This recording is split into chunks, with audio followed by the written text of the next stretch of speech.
So, eto na nga mga kababayan ko, mainit-init pa galing sa oven toaster. So, tinuluyan na nga po at nagsampa na ng kaso ang ombudsman laban kay Rodante Marcoleta aka Piluka sa Sandigan Bayan. Boom!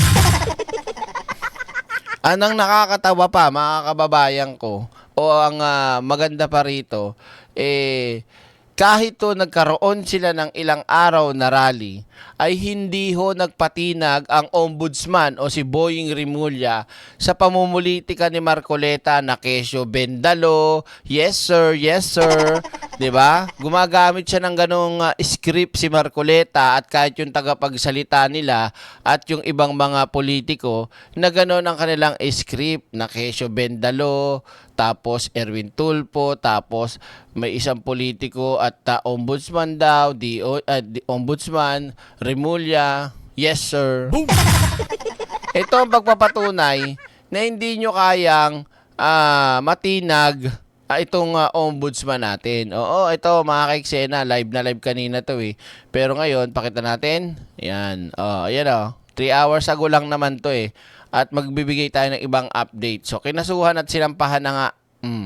Hana ng kasong plunder ng ombudsman si Senator Rodante Marcoleta. Para sa detalye mula sa Sandigan Bayan, may express report si Camille Samonte. Camille, anong detalye dito sa pagsasampa ng kaso ng ombudsman? Yes, Nikki, formal na nga na isampa ng Office of the Ombudsman ang kasong plunder laban kay Senator Rodante Marcoleta. At sa mga oras na ito ay kapag natapos na nga yung pag-receive ng mga dokumento ay agad din na iraraffle itong kaso. At kaugnay pa rin nga yan sa 75 million pesos na natanggap ni Marcoleta bilang donasyon. Wakan nyo yung matanda, baka tumumba. Alam nyo kung bakit Alam nyo ba kung bakit may mga bodyguard na ganyan si Marcoleta marami? Na nakaganyan, nakaharang na ganyan. Alam nyo kung bakit? Baka kasi mahablot yung wig.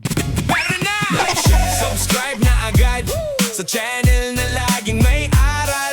Tingnan nyo, bakit sila nakaharap? Di ba dapat kung bodyguard ka, ang backshot mo doon sa harapan, sa tao ka nakaharap, di ba? Doon sa mga tao.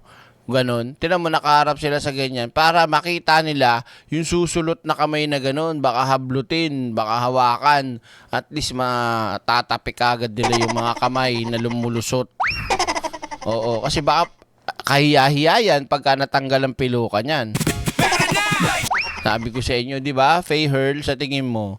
Ano kay itsura ni Marcoleta pag tanggal yung piluka? Boom! Siguro mukha yung Shaolin Soccer. Okay, tuloy tayo. Ito na,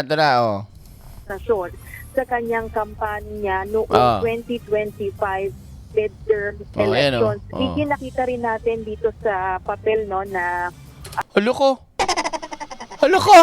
Seryoso yan? Seryoso yan? Meron silang ang tawag dito ay yung kumbaga sa sinusuot ng mga SWAT at ng mga sundalo, yung BESC. Shield na matatawag yan eh, yung ganon. Pangharang yan, nilalagay din minsan sa loob ng sasakyan yan eh. Ginaganon sa sasakyan eh, para kung may bumaril sa'yo sa labas, yan, pag tinamaan, hindi ganon tatagos o hindi naman ganon magiging ganon kaalakas ang impact, mahina na. Marcoleta, ina mo, ano ka? Presidente? Subscribe na agad sa channel. May banta ang buhay mo, sir? Walan niya na buhay to. Kami nga dapat ang humihingi ng mga ng mga tawag dito, ng security kasi ang daming mga threat sa amin eh. Tapos ikaw may paganyan ka pa. Wawa. Boom. Feeling. May pa-bullet through pa siya, no? Ayos Feeling talaga nito, no?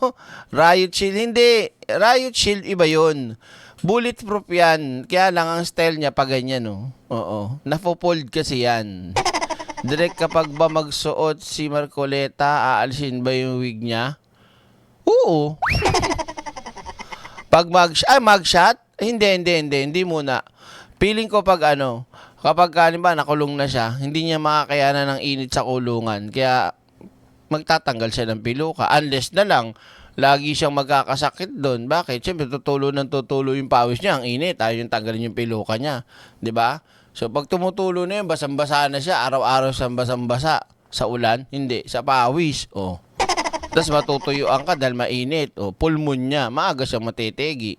Meron na! Like, share, subscribe na agad sa channel na laging may Tinan mo naman, grabe oh.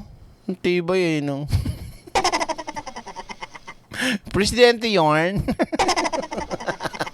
VIP yarn. Hindi ka, di ba? Sino mag-aaksaya na mag-threat sa kanya? Kaya ka natatawa ako. Dami nang ang bodyguard. Tapos meron bang ganyan?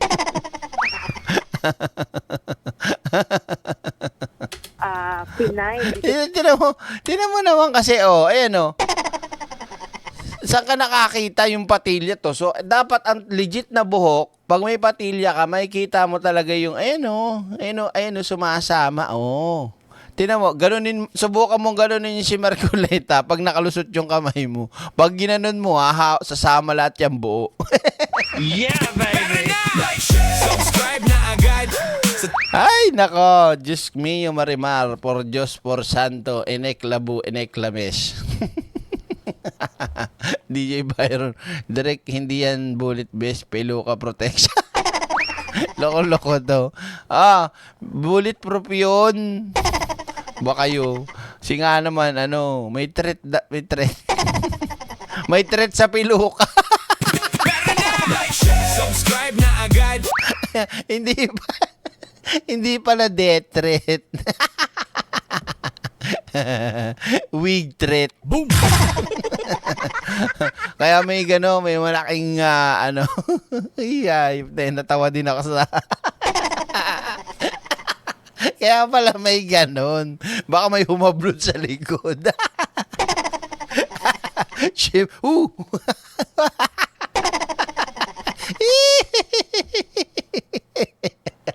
Boom! Natawa ako dun Pwede naman no? Ano daw? Arnold Lopez, under PNP rules, no wig while mugshot. Naku, maganda yan Di ko alam yan Abangan natin pag nagkataon. Siyempre, pag nagpamahag siya, makikita natin ang ang iniingat-ingatan ko. Nakakabit na peluka ko. Na kinakabit ko pa sa umaga at sa pagtulog. Boom! Aking inaakala kumanda. Mga loko-loko din kasi ito si Koy, tsaka si si Nyolo Marami mo kumanta kahapon sa Bengador. Gulat ako tali na natin. Vicky, nakita rin natin dito sa Iwas hablot talaga yan. Sinend mo ba? Kaya lang lobat ako. Magiting Bulacan, maraming salamat po. Thank you. Tuloy tayo Maraming salamat, Magiting Bulacan. na final dito sa Sandigan Bayan. May kasama ring tatlong individual. Ito yung mga naging donor ni Marcoleta na sina dating Congressman Mike Defensor at mga negosyanteng sina Joseph Espirito at Aristotel Baluyot Biray. So sa mga oras na ito, Nikki, ay sinusubukan pa natin na hingan sila ng pahayag at reaksyon tungkol nga dito sa pagsasampa ng kaso. Pero kung matatandaan, Nikki, nitong isang araw nga ay personal na humarap si Senator Marcoleta sa naging kilos protesta nga ng kasapi ng Iglesia ni Cristo, at doon ay sinabi niya na handa na siyang magpa-aresto at harapin itong... Yan na naman tayo Yan na naman tayo sa handang-handa na magpa-aresto. Tapos, pagdating na ng arestuhan, biglang sasalagin nung mga supporters niya at ng kanyang mga kasamahan sa 'di ba? May sakit pa, direct get well soon. Sino? 'Di ba? Alam nyo ba mga kaiksena, kung hindi yan natatakot o hindi yan naduduwag, sana umatin dyan ng caucus kanina ng mga senador. Alam nyo bang wala siya sa caucus? Oo. Wala siya. Oo. Si Robin Padilla nandun, makapal lang talaga mukha nun eh. Pero di ba? So anong pinapahiwatig niya pagkalabas ng kanyang kaso, pagkalabas na sampahan siya ng kaso, may caucus sila, hindi siya umatin, hindi siya nagpunta. Bakit? O, sabi nga ni Erwin Tulfo doon, inihimok niya ang minority senators na dumalo. Pero hindi dumalo siya. Kaso na isasampa nga sa kanya. At ang ngayon, Vicky, hindi lang na malinaw kung kailan ilalabas itong warrant of arrest laban sa senador. Vicky? Kami, linawin lang natin, no, ano bang division ng Sandigan Bayan yung hahawak ngayon sa kaso ni Marcoleta? Yan, Miki, yung malalaman nga natin yan mamaya kapag natapos na yung pag-raffle nitong kaso. Saka lang natin malalaman kung kaninong division at kung sinong mga maestrado ang hahawak nito. Suplado, no? Dire-diretso lang siya eh. Hindi man lang bumati doon sa mga nagsumisigaw sa kanya. Kung ako yun, hablutin ko talaga yung piluhukan yan. Suplada ka, di ba? Direct pag nagtago siya, magkakaroon na siya ng patong. Hindi. Pagka nagkaroon siya na, pag tumakas siya, ang mangyayari, doble na patong niya. Mas malaki ang presyo niyan. Pero normally, Nikki, kapag sa mga ganitong kaso ay within the day usually na iraraffle na rin yan. So, susunod na hihintayin na lang ay kung kailan din mailalabas na itong warrant of arrest laban kay Marcoleta. Iki. Camille, pandarumbong yung ikakaso ng ombudsman, di ba? Pero bakit? Kung ang depensa naman ng kampo nila Marcoleta, galing naman daw sa private funds yung campaign donations. Ba naman tong reporter na anchor na to, para din tong engot din eh. 'Di ba? Sinabi na nga hindi lang public funds ang pwede sa plunder. Ano ba naman? Oh. Niki, nauna na ngang dinepensahan yan ng Office of the Ombudsman at ang iginigiit nga nila ay nung panahon na natanggap ni Marcoleta itong 75 million pesos na donation ay ay kongresista pa ng Sagip Party List at under the plunder law ay mahigpit na ipinagbabawal yung pagtanggap ng ganyang kalaking pera ng anumang opisyal ng gobyerno. Kaya sa tingin nitong Office of the Ombudsman ay clearly na-establish itong elemento ng plunder at lalo pa na hindi yan dineklara ng senador sa kanyang statement of contribution and expenditures o yung source. Wait lang. Emelita Lagat, shoutout mo si Ate Christy ko, nasa ospital, natatawa sa'yo, nanonood kami. Hi Ate Christy, anong meron? Ba't nandiyan sa ospital? Umalis ka nga dyan. Boom! Pinaalis eh. Joke lang po. Anong meron? Ba't nasa ospital kayo? Kung ano man po yan, magbabayad kayo ha. Charot. Pinapatawa ko lang kayo para hindi nyo maisip yung kung ano mang problema o ano mang meron dyan sa ospital kayo dyan. Thank you for watching Ate Christy at kay Emily talaga at get well soon. Pray lang. Okay? Shoutout po sa inyo. Tuloy tayo.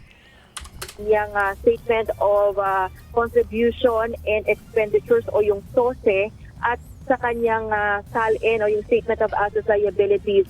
O kahapon, napanood nyo naman siguro, sino man nakapanood ng Bengador, taas ang kamay, di ba? O tinapat pa ni Koy dun sa camera, dun sa tatangatangan DDS na, ewan ko na kapanalig ni Marcoleta. O dalawa yung binasa pa natin yun, lakas-lakas. Diba? Kaya nakakatawa talaga yung naging rally nila Para sa akin, hindi naman sila nagtagumpay. Tagumpay ba masasabi yun? Tagumpay may kaso. Sabi nila, tagumpay. Paano naging tagumpay? Ito kaso, mga abangan nyo, di ba? Tawag dito, warrant of arrest naman susunod. And network. So, bagay rin naman na inamin ni Senator Marcoleta sa kanyang panayam sa media, no? So, sabi nga ng ombudsman ay yung mga ebidensya na ginamit nila para sa paghahain ng kaso ay nanggaling mismo sa bibig ng senador. Nikki? So Camila, ano bang inaasahan natin for next week kaugnay nga nito ng kaso kay Marcoleta? Oo, Nikki. Bumubulong ka, te? Ba't bumubulong ka? Pinaginita yung anchor. Hindi, bumubulong yung yung reporter, ay yung anchor, tignan mo. Next week kaugnay nga nito ng kaso kay Marcoleta. Oo. Di ba? Bumubulong eh. Ay ako nang ganun. Pagkausap mo ko, ako sabi mo diretso, sabi mo. Hindi yung biglang bumubulong ng pag-ganon eh. Ay ako nun. Oo, Nikki, dahil nga next week, no, alam naman natin na magsisimula na rin itong impeachment trial ng senador at kasama din itong si Marcoleta sa mga magiging senator judges. So, hindi pa natin masabi kung pupunta pa rin ba itong si Senator Marcoleta sa Senado, lalo't may nakaambang paglalabas nga nitong warrant of arrest laban sa kanya. So, yan yung aantabayanan natin dahil wala tayong impormasyon, Nikki, kung bang susuko itong si Marcoleta kasi although sinabi niya, naghayag siya na ready siya na magpa-aresto pero wala pang clear indication o mula sa kanya na or at least agreement with the DILG, no, gaya nung nangyari kay Senador Jinggoy Estrada. Nikki. Yan ang express report ni Camille Samonte mula sa Sandigan Bayan. Hop, at hindi pa dyan nagtatapos. Bakit, Direk? Ito pa yan. Sampa ang Office of the Ombudsman ng kasong plunder laban kay Senator Rodante Marcoleta. Kaugnay ito ng 75 million pesos na campaign contributions na tinanggap niya bago ang 2025 senatorial elections pero hindi isinama sa kanyang Statement of Campaign Expenditures o SOSE.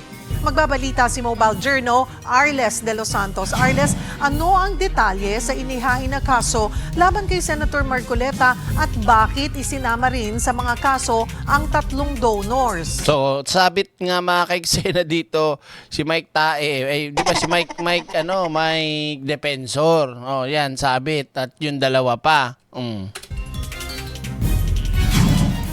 Yes, Cheryl, pasado alas 10 nga ng umaga ay inihain na ng Office of the Ombudsman ang non-bailable na reklamong plunder laban kay Senator Rodante Marcoleta. Pustahan, maya-maya magla-live selling na si Marcoleta.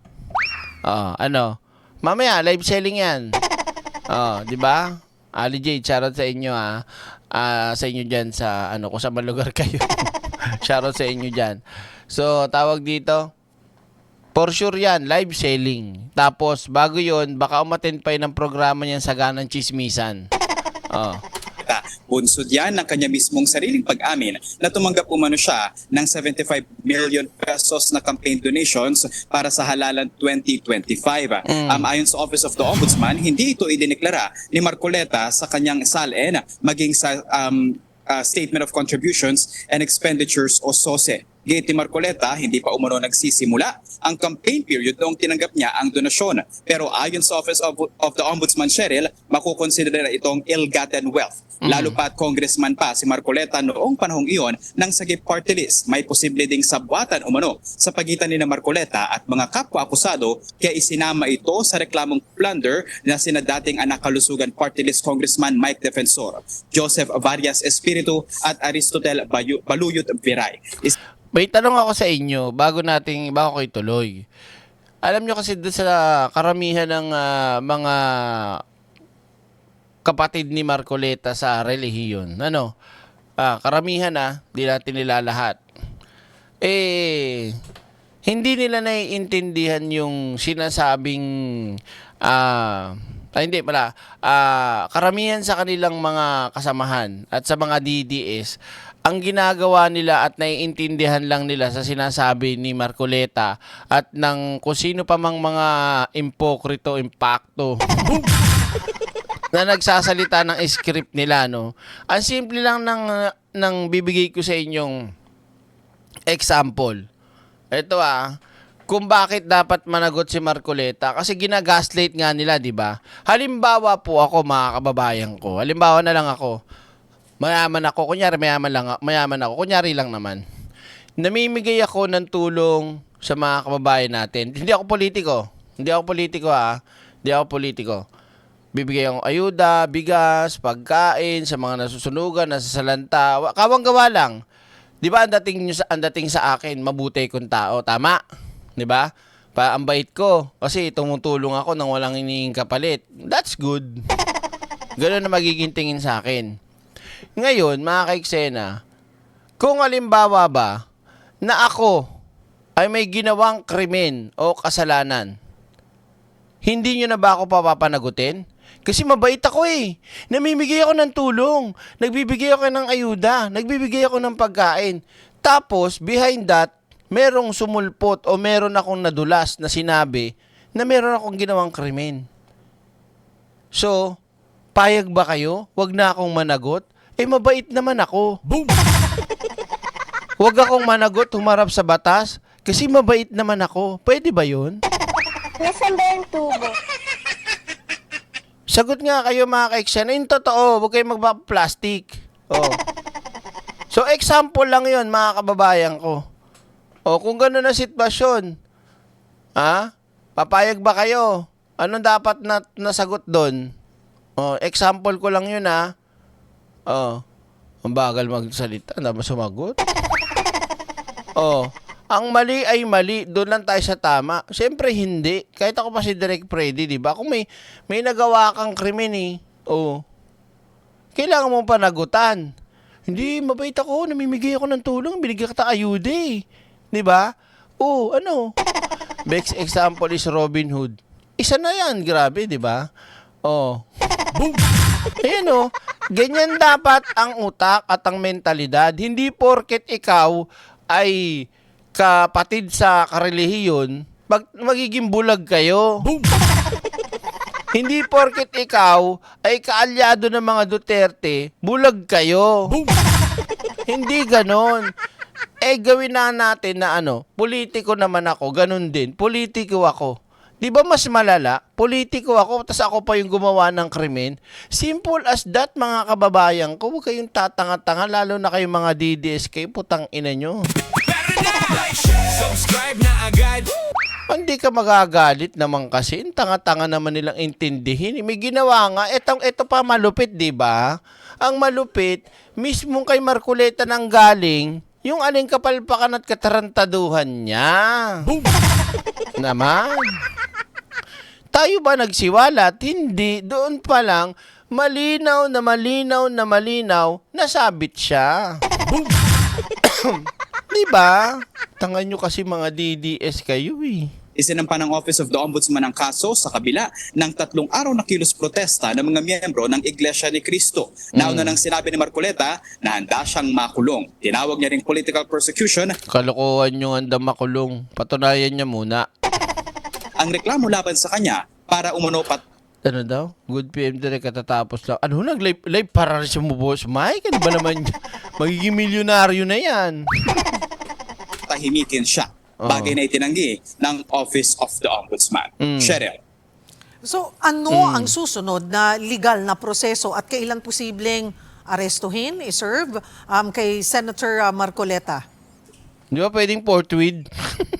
Cheryl, posibleng araw o oras na lamang ang hihintayin bago nga maaresto si Senador Dante Marcoleta. Dahil dito, Cheryl, sa mga recent filing against corruption-related complaints ng Office of the Ombudsman ay nasa 24 to 48 hours lamang at may warrant of arrest na ang mga akusado o mga i-file ng Office of the Ombudsman. Sa ngayon, Cheryl, ang huling update natin ay na-raffle na sa 3rd Division ng Sandigan Bayan ang plunder case ni Marcoleta. Gayon din, sina Defensor, Veray at Espiritu, habang naharap din kasi sila, Cheryl, sa... Kaya nga mga kababayan, nakakatawa nga kasi yung pinaglalaban nila ng mga DDS, di ba? Ulitin ko, hindi ho tayo galit at wala ho tayo mas mantinapay sa pamunuan ng Iglesia ni Cristo. Talaga pong ako'y sumasaludo tuloy respeto, lalo na ho ng mga nagdaang taon, hindi ho daan taon ha. Sinasabi ko rito sa channel natin kung gaano ko ginagalang at nire-respeto. Pero hindi naman ho pwedeng pag may nakita kami na hindi maganda sa ginagawa ninyo, hindi ho kami pwede magsalita. Ano po? At syempre, kung meron man kaming gusto sabihin na hindi katanggap-tanggap sa inyo, hindi nyo gusto, sinasabi namin kung para kanino at para saan. Hindi ba? Curious lang kung ang shades ay hindi pinapayagan sa mugshot. Paano ang nakawig? Bawal din, bakla. Kaya excited akong mahuli si Marcoleta kasi bawal ang wig. Ngayon pag tinanggal yung wig niya, nako, magmumukha siyang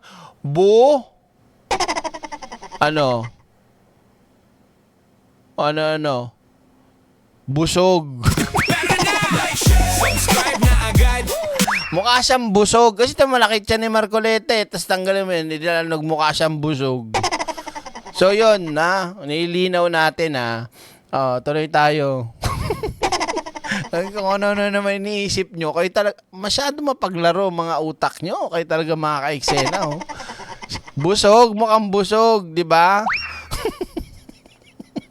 Reklamong paglabag umano sa Presidential Decree number 46. Ayan yung nagbabawal na tumanggap o magbigay ang sinumang empleyado o opisyal ng pamahalaan ng regalo. Bagay na umano'y ginawa ni Marcoleta sang-ayon na rin sa reklamong inihain at mga pronouncement ng Office of the Ombudsman. Yung mga hindi pa pala nakasubscribe kay Ninyo subscribe, support nyo si Ninyo Barsaga. Yan ang bakla ng taon. Huwag nyo kalimutan subscribe yan. Smart. Cheryl. Ano yung mga posibleng maging epekto ng kasong ito sa panunungkulan ni Senator Marcoleta? Unang-una, Cheryl, ay posible na hindi makalahok si Senador Dante Marcoleta sa paparating na impeachment trial ni Vice President Sara Duterte na magsisimula sa susunod na linggo sa July 6. Dahil, Cheryl, sang-ayon sa ating Philippine Anti-Plunder Law or yung RA 7080, ang sinumang public official na mayroong valid criminal prosecution for plunder ay kailangan mandatory na masuspend sa kanyang opisina habang dinidinig yung kaso laban sa kanya. At yan, Cheryl, yung posibleng ang maging balakid para makabahagi ito si Marcoleta sa impeachment trial ni Vice President Sara Duterte. Kaya paulit-ulit niya na sinasabi na ito ay political persecution at nais lamang siyang pigilan na makalahok doon sa impeachment.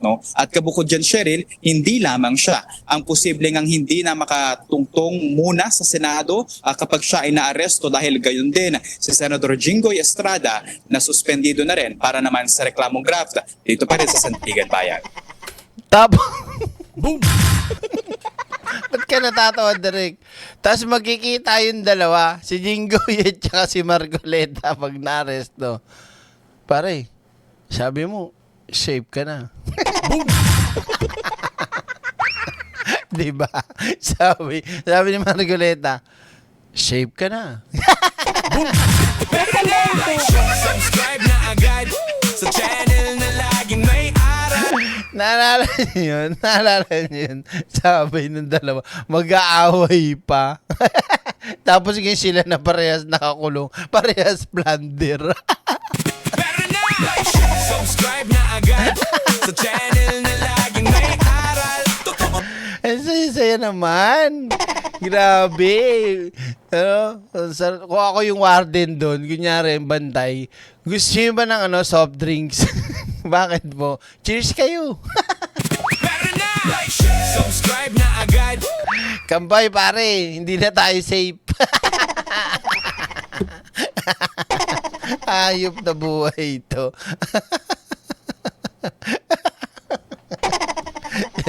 Safe pa kayo